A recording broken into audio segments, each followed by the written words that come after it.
c'est Yann et dans cette vidéo, on va parler d'une astuce que tout le monde connaît, c'est même plus une astuce d'ailleurs, pour attirer du trafic ciblé vers votre site. Mais le truc, c'est que tout le monde la connaît, personne ne l'utilise et ceux qui l'ont utilisé l'utilisent, ils n'ont pas eu de bons résultats, n'ont pas eu de résultats du tout. Et je vais vous montrer comment faire pour l'utiliser. Je vais vous dire pourquoi est-ce que vous devriez l'utiliser. Je vais vous montrer des images également du marché flottant dans lequel j'ai été tout à l'heure. Et là, j'en reviens.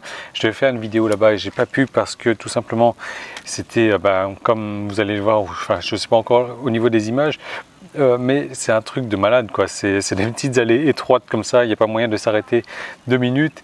Je voulais faire un truc au restaurant, finalement je suis allé manger sur un bateau directement, donc c'était un déjeuner croisière et voilà, j'ai pas pu non plus, donc parce qu'il y avait un guide qui était là avec son micro qui était en train de piailler tout le long, je comprenais que dalle à ce qu'il racontait, donc j'ai pas pu faire de vidéo également. Et puis je voulais je voudrais parler un petit peu de ce concept de marché flottant là.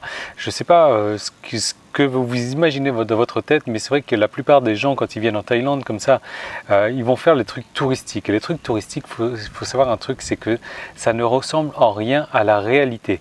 Et ce que je veux dire par là, c'est que la plupart des gens, quand ils vont à un marché flottant, ils vont à un truc qui est fait pour les touristes. Ils vont pas à un truc qui est fait pour les Thaïs. D'ailleurs, moi je suis allé, tiens, il y a des fourmis ici. Je suis en train de me faire manger par les fourmis.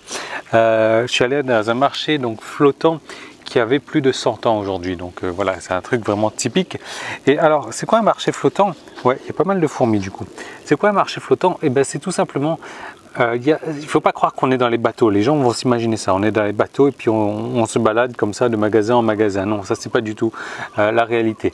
Le marché flottant, c'est un truc qui se passe sur le fleuve, à côté de l'eau, mais il n'y a que les exposants, encore certains exposants, ça se fait plus trop aujourd'hui, qui sont dans les bars, qui sont dans les bateaux et qui vendent des fruits comme ça. Et c'est tout. Nous, on ne va pas du tout dans les bateaux. Nous, on marche sur les rives, sur le rivage comme ça.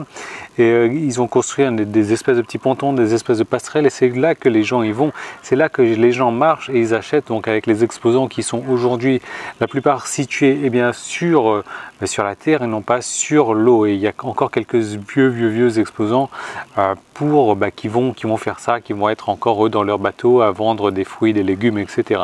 Donc c'est plutôt ça le concept de marché flottant. Il faut arrêter de croire que quand vous allez voir des trucs touristiques comme ça, vous allez voir la réalité. Non. Et moi c'est pour ça que j'aime bien d'ailleurs, c'est un peu le concept de ces vidéos là aussi, c'est de vous faire partager la vraie vie thaïlandaise, la vraie culture thaïlandaise. C'est pas parce que vous venez en Thaïlande qu'il va falloir faire des trucs touristiques dans l'histoire.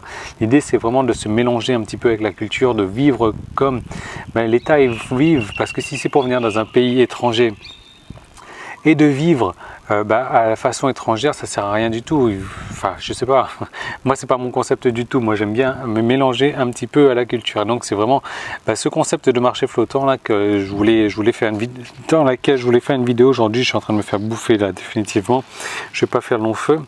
Donc voilà. Nous, on va parler de trafic ciblé. Alors comme je vous disais, c'est une astuce, c'est même plus une astuce parce que tout le monde la connaît, c'est le truc des articles invités. Simplement, les articles invités, voilà, tout le monde en entend parler, c'est une technique qui marche très bien, surtout pour lancer un blog comme ça quand on est encore inconnu, pour se rendre connu.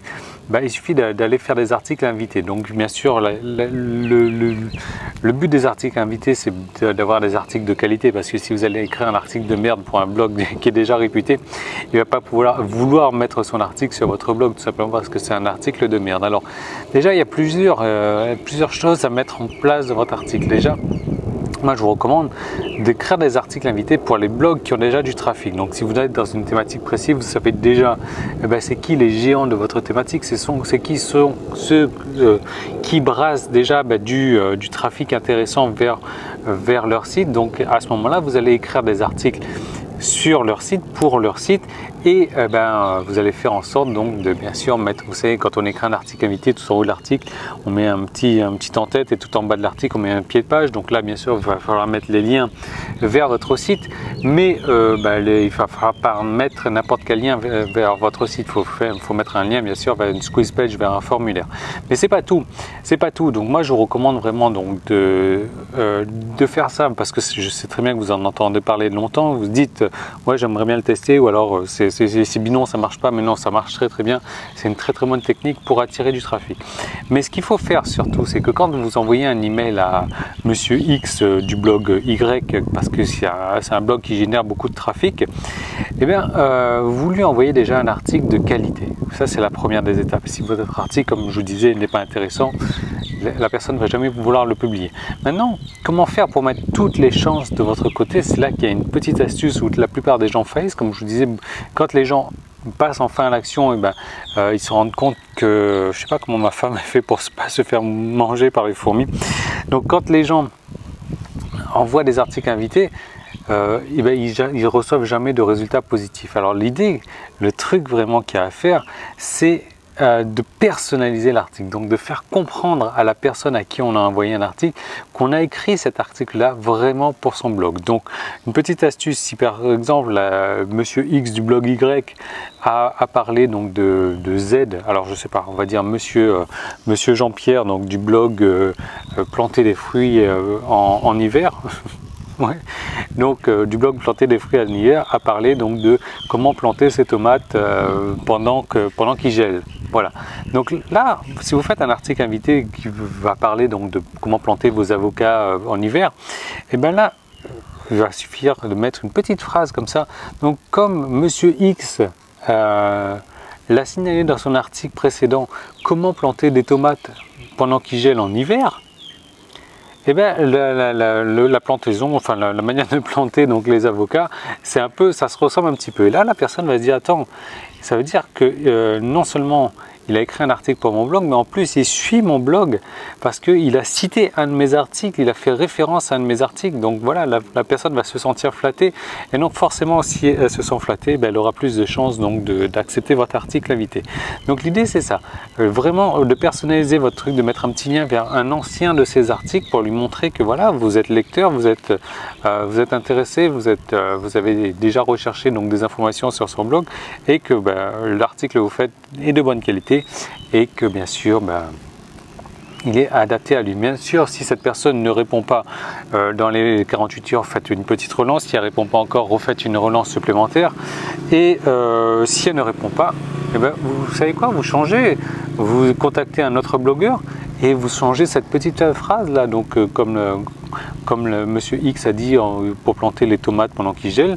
Donc ça, vous virez avec le lien vers l'article et vous mettez un nouveau lien avec une nouvelle petite référence à la nouvelle personne, donc Monsieur B, par exemple, voilà, du blog planter ses fruits quand il fait pas chaud, voilà.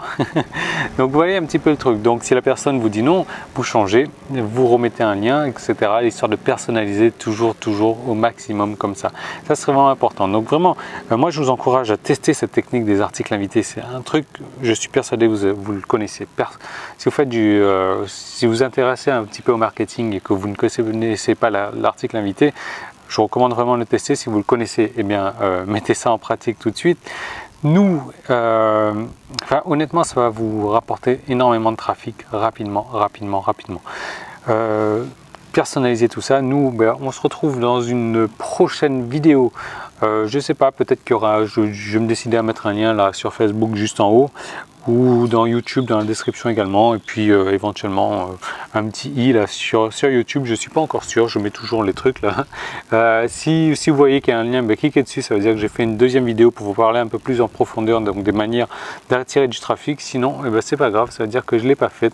Donc voilà, j'espère que vous allez avoir un nouvel œil sur ces sur ces marchés donc flottants là qui n'ont rien à voir avec vous en allant dans le bateau. Moi je suis allé dans le bateau aujourd'hui comme je vous disais, mais c'est pour déjeuner. J'ai acheté des trucs avant et je me suis payé un tour de bateau donc d'1 heure comme ça et j'ai déjeuné sur le bateau. D'ailleurs j'avais tellement faim que j'avais fini le déjeuner donc avant que le bateau démarre. Voilà, donc on va rentrer à la maison, je finis de me faire manger et je vous donne rendez-vous donc dès demain dans une nouvelle vidéo. Abonnez-vous sur YouTube, abonnez-vous sur Facebook. À demain, salut.